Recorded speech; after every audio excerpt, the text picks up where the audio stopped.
விஜய் கட்சி மாதிரி கிடையாது. ஆம் ஆத்மி கட்சி என்பது ஒரு மிகப்பெரிய கட்சி இந்தியாவில். இந்திய வரலாறிலேயே முதன்முறையாக முதல் வருடம் கட்சி ஆரம்பித்து அடுத்த வருடமே டெல்லியில் ஆட்சியை அமைத்து காட்டிய கட்சி தான் இந்த ஆம் ஆத்மி கட்சி. ஆம் ஆத்மி கட்சின்னா சாதாரண மனிதனின் கட்சின்னு அர்த்தம். காமன் மேன் பார்ட்டி, அவ்வளோதான். என்னடா அது டெல்லியில் மட்டும் ஜெயிச்சுட்டாங்களே அப்படின்னு நினைஞ்சுக்கிட்டு இருக்கிற நேரத்தில் ஒரு 5 மாநில தேர்தல் நடக்குது. அந்த 5 மாநில தேர்தலில் பார்த்தீங்கன்னா 4 மாநிலங்களில் பாரதிய ஜனதா கட்சியும் கூட்டணிகள் வெற்றி பெறுது. ஒரே ஒரு பஞ்சாப்ங்கிற மாநிலத்தில் ஆம் ஆத்மி கட்சி வெற்றி பெறுது. டிவிக்காரன் எல்லாரும் என்ன பேசுகிறாங்கன்னா, இந்த 4 மாநிலத்தை விட்டான், அதை ஒரு பெருசாக நினைக்கவே இல்லை. ஆனால் பஞ்சாபில் எப்படி ஆம் ஆத்மி ஜெயிச்சுது என்ற ஒரு ஆச்சரியத்தையும் அதிர்ச்சியையும் கொடுத்த கட்சி தான் இந்த ஆம் ஆத்மி கட்சியினுடைய தலைவர், அன்பு தலைவர், எங்களுடைய அன்பு தலைவர் அரவிந்த் கெஜ்ரிவால் அவர்கள். ஆம் ஆத்மி கட்சிங்கிறது ஒரு சர்ப்ரைஸ் பார்ட்டி. தமிழ்நாட்டில் கூட ஆட்சியை உடனே கைப்பற்ற எங்களால் முடியும். ஏன்னா நான் மக்களுக்கான கட்சி நடத்துறோம். நாங்க நாளைக்கு வந்தா உங்களுக்கு தண்ணி கொடுப்போம், நாளைக்கு வந்தா மின்சாரம் கொடுப்போம், நாளைக்கு வந்தா உங்கள் வசதிகளை பெருக்கி கொடுப்போம் அப்படின்னு சொல்றவங்க இல்லை. நாங்க இதையெல்லாம் நாங்கள் டெல்லியில் செய்து காட்டி இருக்கிறோம். டெல்லியில் வீட்டுக்கு வீடு 200 யூனிட் மின்சாரத்தை நாங்கள் இலவசமாக கொடுக்கிறோம். பஞ்சாபில் 300 யூனிட் மின்சாரத்தை இலவசமாக கொடுக்கிறோம். வீட்டுக்கு வீடு தூய்மையான தண்ணீரை 20,000 லிட்டர் தண்ணீரை வீட்டுக்கு வீடு கொடுக்கிறோம். அதோட மட்டும் இல்ல, இங்க பிள்ளைகள் பள்ளிக்கூடத்தில் சேரணும்னு சொல்லிட்டு ஃபீஸ் கட்ட முடியாம அந்த பில் அந்த ரெசிப்ட் தூக்கிட்டு எங்கேயாவது ட்ரஸ்ட் இருக்கான்னு வர்றான். அப்பா அம்மா ஃபீஸ் கட்ட முடியாம தவிக்கிறான். என்னடா இந்த பிரச்சனை எப்படா தீரும் அப்படின்னு நினைச்சிட்டு இருக்கிற காலகட்டத்தில் அன்பு தலைவர் அரவிந்த் கெஜ்ரிவால் டெல்லியினுடைய முதலமைச்சராக இருக்கக்கூடியவர் என்ன செஞ்சார் தெரியுமா? தனியார் பள்ளிகளை விட சிறப்பான பள்ளிகளை நீச்சல் குளம் உட்படங்க,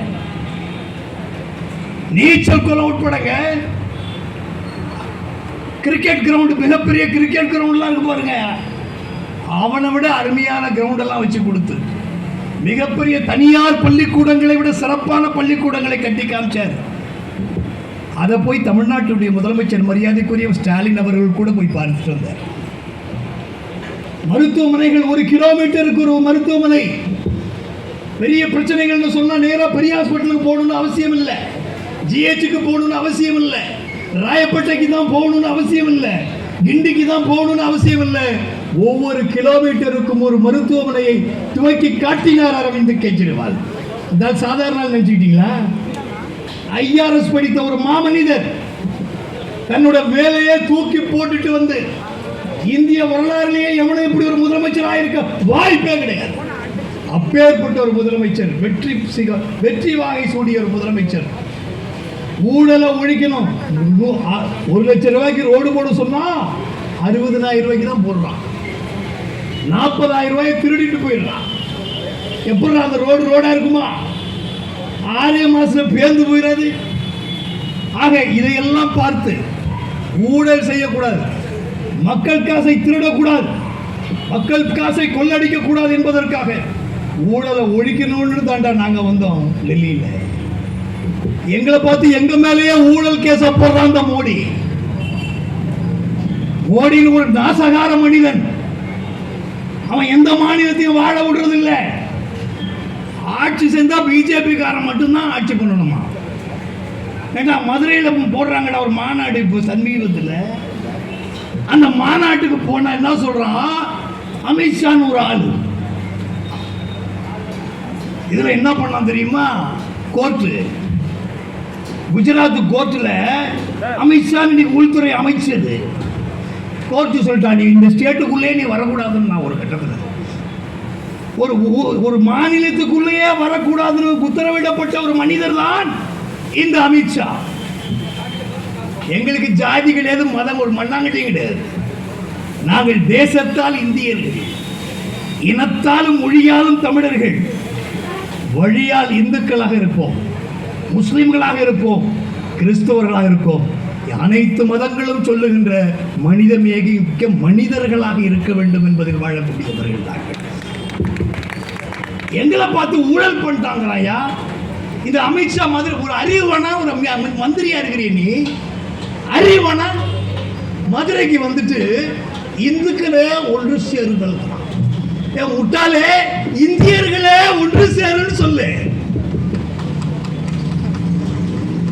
இப்படி ஒரு முட்டாள நாம இந்தியாவின் உள்துறை அமைச்சராக இருந்தா அந்த நாடு வழங்க மாட்டா?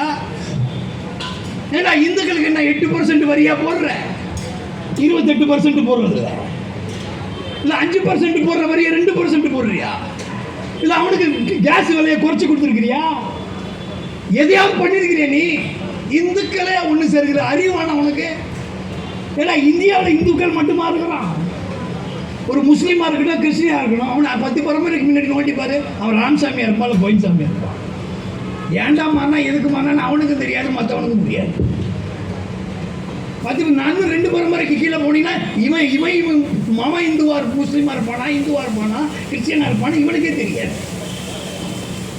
மனுஷனா இருக்கீங்களா? எதுக்குடா மதத்தை வச்சு அரசியல் பண்ண வரீங்க? உருப்பிடுவீங்களா நீங்க? நாசமா போயிட மாட்டீங்க. மதம் எதுக்குடா? வணங்கு, நல்லா போய் வணங்கா. நீ தொழுவு போய் நீ சிலுவை போடு, நல்லா வணங்கி தொலைங்களை. யார் வணங்குறா? ஏண்டா அடுத்தவங்க இதில் போய் போடுறீங்க? உன் வீட்டுக்கு அவன் வர்றானா, இவன் வீட்டுக்கு உன் வீட்டில் பண்ணி வந்தால் நல்லா இருக்குமா? மக்களுக்கு குடிக்க தண்ணி இல்லைன்னு இந்த பிஜேபிக்காரன் என்னைக்காவது போராடி இருக்கானா? கரண்ட் விலை இவ்வளோ ஏறி போயிருக்காது என்னைக்காவது இந்த பிஜேபிக்காரன் போராடி இருக்கிறானா? மக்களுக்கான பிரச்சனைகள், பள்ளிக்கூடத்தில் ஃபீஸ் அதிகமாக இருக்குன்னு எவனாலும் எந்த பிஜேபிக்காரன் போயிருக்கானா? முருகன் அது நயினார் நாகேந்திரன் ஒரு ஆள் புதுசாக வந்துருக்கான். என்ன அரசியல் அதிமுக வந்தாது என்ன அரசியல் தெரியாதவங்க அதிமுக பாருங்க. இந்த அம்மா எல்லாரையும் முட்டாளாவே வச்சிருக்கு. ஸ்ட்ராங் லேடிங்கிறான். எப்படா ஸ்ட்ராங் லேடி? முட்டாளையா வச்சிருந்தா நீ ஸ்ட்ராங்கெல்லாம் இருக்க முடியும். என்ன மாதிரி ஆளை நீ வச்சிருந்துருக்கணும். இல்லை டிராஃபிக் ராமசாமி மாதிரி ஒரு ஆளை நீ வச்சிருந்தீங்கன்னா நீ போல்டு லேடி. நீ முட்டா பயிலையா வச்சிருந்துருக்கிற, காலில் உள்ள நாக்கு, இந்த காலை நக்கிற பயிலெல்லாம் நீ மந்திரியா போட்டுருக்க, எம்எல்ஏவா போட்டுருந்துருக்கிற. அவன் மந்திரியா வந்திருக்கிறான் இங்கே நயினார் நாகேந்திரன், இப்போ பிஜேபிக்கு தலைவரா. அவன் சொல்றான் கடவுளை முருகனை கையில் எடுத்துட்டாங்களாம். எப்படி? ஏண்டா உலகத்திலே கடவுளை கையில் எடுக்கிற ஆளுங்க வந்தாண்டா. முருகனை கையில் எடுத்துட்டாங்களா? அடுத்தது என்ன பண்ண போறாங்கம்மா? தமிழ்நாட்டையே கையில் எடுக்க போறாங்க. ஆமா, நாங்கள் வாயில பிஸ்கெட் தான் வச்சுருக்கிறோம். உன்னை அவ்வளோ சீக்கிரம் விட்டுருவாங்க. உன்னை விட்டுருவோமாங்க? டேய், ஆம் ஆத்மின்னு சொன்னா ஆம் ஆத்மி பார்ட்டி. நல்லா கேட்டுக்க.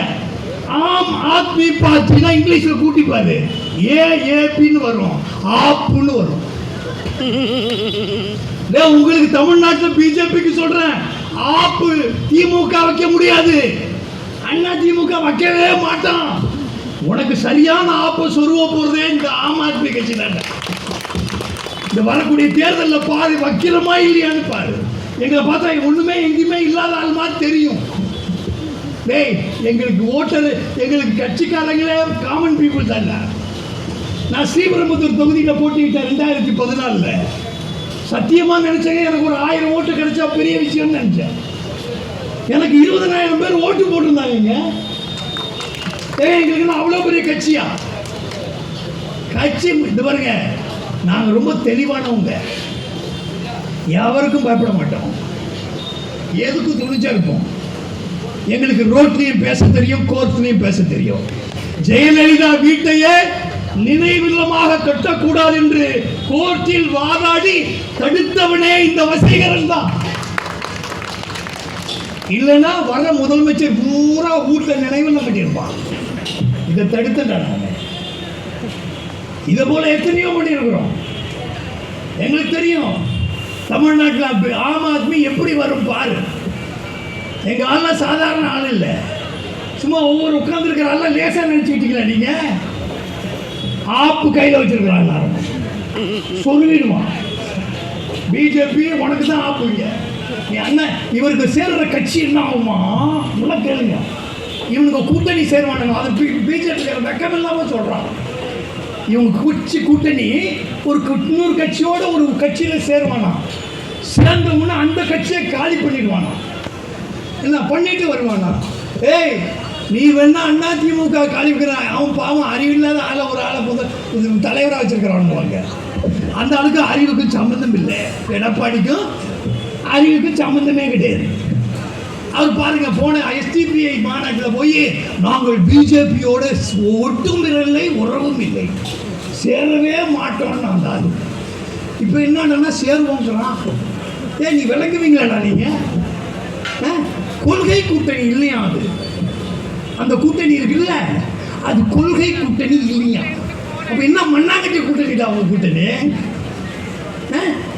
என்னடான்னா இப்போ நம்ம என்ன செய்வோம்? கட்சியை வளர்க்கணும், கட்சியை உருவாக்கணும், அது மக்களுக்காக உருவாக்கணும். என்ன இதெல்லாம் நம்ம சிந்திப்போம். இவன் என்ன சொல்கிறான்? எந்த அஜெண்டாவும் இல்லையா அந்த தேர்தலில். எவ்வளோ பிரச்சனை இருக்குங்க நம்ம மாநிலத்தில். நான் கேட்குறேன் எடப்பாடியை பார்த்து, ஏன்னா தமிழ்நாட்டுக்கு நிதி வரல, எஜுகேஷனுக்கு பிள்ளைங்கள்லாம் கஷ்டப்படுது இல்லை, முதலமைச்சர் சொல்லிக்கிட்டே இருக்கிறாருல்ல, ஏன்னா அந்த நிதியை கேளுங்களடா. எடப்பாடி எங்கள் வாய் எங்கள் மூச்சில் தானே இருக்குது, உனக்கு கேட்க வேண்டியது தானே. நிதி கேளு, ஏன்னா கேட்க மாட்டேங்கிற? எதுவும் கேட்க மாட்டாங்களாம். அவங்க கொள்கை கூட்டணியா. ஒரு இளவும் கேட்க மாட்டேன், ஒன்றும் வாங்க மாட்டேன். காரணம் என்ன? நீ பெருசாக ஊழல் பண்ணிட்ட. உன்னை மறுத்துக்கிட்டே இருக்கிறான் ஒருத்தன். மேலே உட்காந்துட்டு அப்படி குச்சை விட்டு ஆட்டிக்கிட்டே இருக்கிறான் இந்த எடப்பாடிக்கு. அவனால் ஒன்றுமே முடியாது. பாவம் இருந்தாலு பேசாமல் இருந்தாலும் பாருங்க, இதோட காண போய் அதிமுக எப்பேற்பட்ட கட்சிங்க அது. எம்ஜிஆர் இந்திய வரலாற்று தமிழ்நாட்டு வரலாறுலேயே நான் சொல்லிடுறேன். எம்ஜிஆர் ஒருத்தர் தான் ஒரு நடிகர். எம்ஜிஆர் ஒருத்தர் நடிகர். அவர் அரசியலில் இருந்தவர், அரசியல் கட்சி நடத்தியவர், அரசியல் அண்ணா கூட இருந்தவர், பெரியார் கூட இருந்தவர், அதுக்கு முன்னால் காங்கிரஸ்ல இருந்தவர். இதெல்லாம் தாண்டி அரசியல்லேருந்து சினிமாவுக்கு வந்தவர். எல்லா பையனும் சினிமாவிலேருந்து அரசியலுக்கு வருவான். இவர் அரசியலில் இருந்துட்டு சினிமா வந்தவர். அவருக்கு தெளிவாக தெரியும். அவரை போல ஐயோ எம்ஜிஆர் வந்துட்டார், நம்ம வந்துடலான்னு எவனாவது கற்பனை கட்டிக்கிட்டு வந்தீங்க, அண்டர்வேர் கூட மிஞ்சாது. நான் விஜய்க்கு சொல்கிறேன், பேசாமல் போயிரு, போதும், டெபாசிட் போயிடும். தமிழ்நாடு ஜனங்களை பற்றி அவ்வளோ ஈஸியாக நீ நடிகர் வந்துச்சா போட்டுற மாட்டான் நினச்சிட்டு இருக்கிறேன் நீ.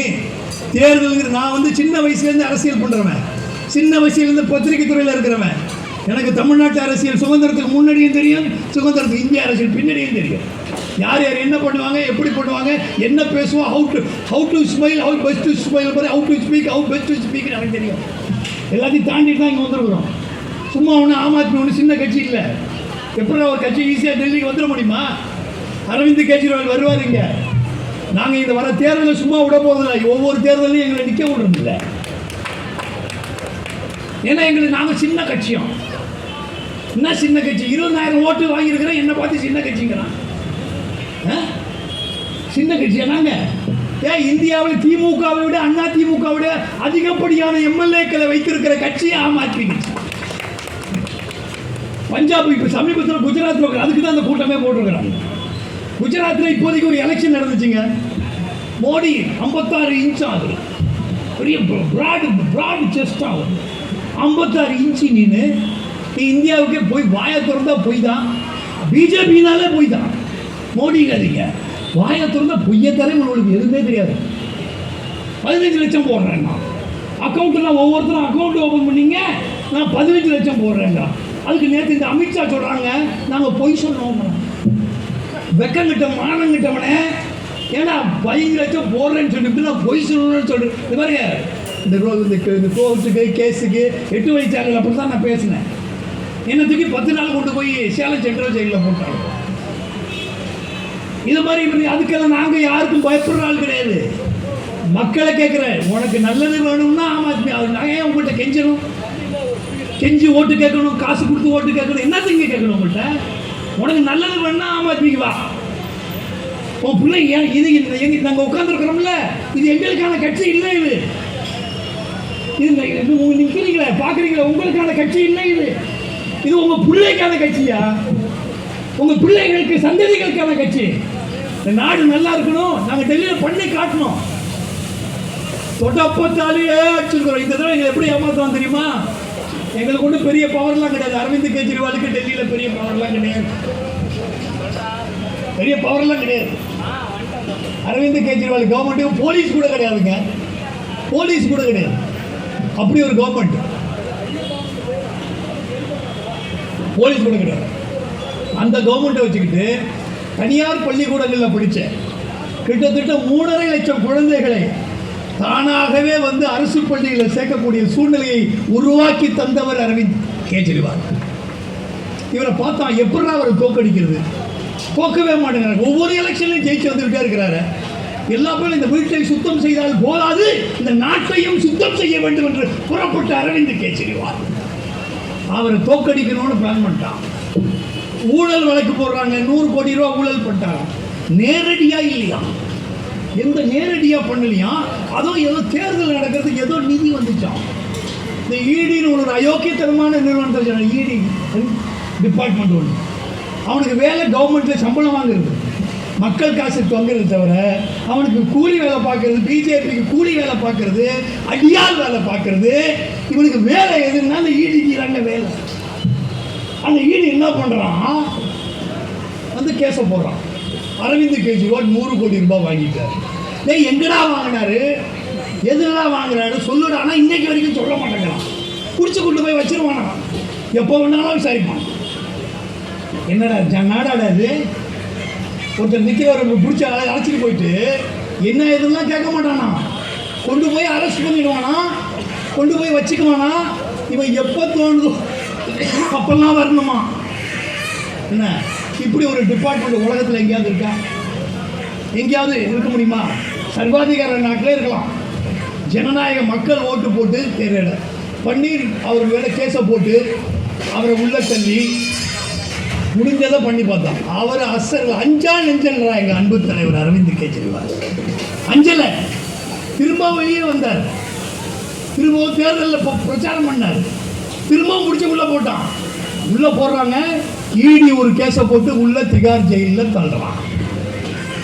சரின்னு சொல்லிட்டு நாங்கள் என்ன பண்ணுறோம், சட்ட ரீதியாக தானே ஜெயிக்க முடியும், சட்டத்துக்கு தானே போக முடியும். போய் சட்டத்துக்கு கோர்ட்டுக்கு போய் அங்கே போராடுறோம். கோர்ட்டு ஜாமீன் கொடுக்குறான், சாயந்தரம் கொடுக்குறான். போய் நாளைக்கு வெளியில் வந்துட போகிறாருன்னு நாங்கள் நினச்சிட்டு இருக்கிறோம். அங்கேருந்து சிபிஐ உள்ளே போகிறான். அந்த கேஸ் முடியறதுக்குள்ள இன்னொரு கேஸ் இதில் வரக்கூடாது, இன்னொன்று போடுறான். ஏண்டா உருப்பிடுவீங்களாடா நீங்கள்? ஆனால் பாருங்க, இந்த பிஜேபி இந்தியாவில் தலை குப்புற உள்ள போகிறோம். அவனை காலி பண்ண போகிறது வேறு யாரும் இல்லை, நாங்கள் தான். எங்களால் மட்டும்தான்டா, இந்த காங்கிரஸால் முடியாது. காங்கிரஸ் எப்போவுமே நீ நடந்தே இந்தியா பூரா போனாலும், முட்டி போட்டே நடந்தாலும், இந்த காங்கிரஸால் இந்தியாவை இந்த பிஜேபி கிட்டேருந்து மீட்டெடுக்க முடியாது. அதுக்கு ஒரே தலைவன் அரவிந்த் கெஜ்ரிவால் தான். நான் இன்னைக்கு பேசிட்டு போகிறேன், ஃபியூச்சரில் பார்ப்பீங்க. ஏன்னு கேட்டால், இன்னைக்கு டெல்லியில் குஜராத்தில் நடந்த எலெக்ஷனில் அவன் ஊர் மோடியோட ஊர், அந்த ஊர்லேயே விசாதர் என்ன ஊர், அது விசாவதர் நம்ம ஒரு ஊர் தொகுதி, நம்ம தொகுதி அது. அந்த தொகுதியில் போன தடவை சாதாரணமாக பிஜேபி எவ்வளோ ஜெயிச்சிச்சுன்னா 7000-6000 ஓட்டில் தான் ஜெயிச்சான், 8000 ஓட்டுல. இன்னைக்கு அதே தொகுதியில் ஆம் ஆத்மி ஜெயிச்சிருக்குது. 17,000-18,000 வாக்குகள் வித்தியாசத்தில் ஆம் ஆத்மி மோடியின் கோட்டையை உடைத்திருக்கிறது. இதாண்டா எக்ஸாம்பிள். அடுத்த இந்தியாவின் பிரதமர் அரவிந்த் கெஜ்ரிவால் தான். தயவு செய்து மு.க. ஸ்டாலின் அவர்களே மற்றும் தலைவர்களே, தயவு செய்து மனசில் இதை விட்டுறாதீங்க. அரவிந்த் கெஜ்ரிவால் லேச காங்கிரஸை பிடிச்சிக்கிட்டே தொங்காதீங்க. அது தமிழ்நாட்டிலேயே வளராது, இந்தியாவிலேயே வளராது. ஏன்னா அந்த கட்சியில் தொண்டர்கள் கிடையாது, தொண்டர்களுக்கு பதில் நிறைய தலைவர்களையே சேர்த்துட்டான். காங்கிரஸ் தொண்டர்கள் சேர்த்தா தானே கட்சி வளரும். அங்கே நிறைய தலைவர்களையா சேர்த்து வச்சிருக்கிறான். அது மாதிரி கட்சிகள் எல்லாம் இன்னைக்கு ஒன்றும் பண்ண முடியாது. அதே மாதிரி பாருங்க, கட்சியில் இங்கே தமிழ்நாட்டில் வேடிக்கையாக இருக்குங்க. பாமகன்னு ஒரு கட்சி, பாவம், அப்பாவும் பிள்ளையும் அடிச்சுக்கிறாங்க, அப்பாவும் பிள்ளையும் அடிச்சுக்கிறாங்க. அதே மாதிரி இந்தியாவுக்கு பாகிஸ்தானுக்கு சண்டை வந்தா யார் நிறுத்தணும்? யாருங்க நிறுத்தணும்? நம்ம இப்போ நமக்கும் நம்ம பக்கத்தில் வீட்டுக்காரன் சண்டை வந்தால் யார் நிறுத்தணும்? ஒன்று நான் நிறுத்தணும், இல்லை பக்கத்து வீட்டுக்காரன் நிறுத்தணும். இதை ரெண்டையும் விட்டான். இன்னொரு ஆள் அங்கேருந்து வர்றான். நான் 2 பேரும் இல்லையா, இன்னொரு ஆள் அங்கேருந்து வர்றான். ட்ரம்ப்னு ஒரு லூஸ் ஒன்று இந்தியாவுக்கு அமெரிக்காவில் ஜனாதிபதியாக இருக்கிறான். ரொம்ப திருப்பி வந்துட்டான். அவன் என்ன சொல்கிறான், இந்தியாவுக்கு நான் சொல்லிட்டேன் மோடி நிறுத்திடுவார். அங்கே பார்த்தா ஈரான்காரன் திருப்பி அடிக்கிறான். ஈரான் நீ இங்கே அவன் இந்த பஞ்சாயத்து பண்ண அங்கே அவன்கிட்ட அடி வாங்க. ஸோ இந்த மாதிரி கரப்ஷன், இந்த மாதிரி ஒரு சூழல், ஒரு மோசமான ஒரு பிரைம் மினிஸ்டர் இந்தியாவில். அதனால் நான் என்ன சொல்ல வரேன்னா, நிறைய பேர் கேட்குறான், நீங்கள் என்ன எப்போ பார்த்தாலும் மோடியை தான் திட்டுறீங்க, திமுக திட்ட மாட்டேங்கிறீங்கன்னு குறை நிறைய எங்காளுங்களுக்கு இருக்குது. அரவிந்த் கெஜ்ரிவால் எப்படின்னா, இந்தியாவிலே ஒரு சாதுரியமான ஒரு முதலமைச்சர், ஒரு கட்சியினுடைய தலைவர்.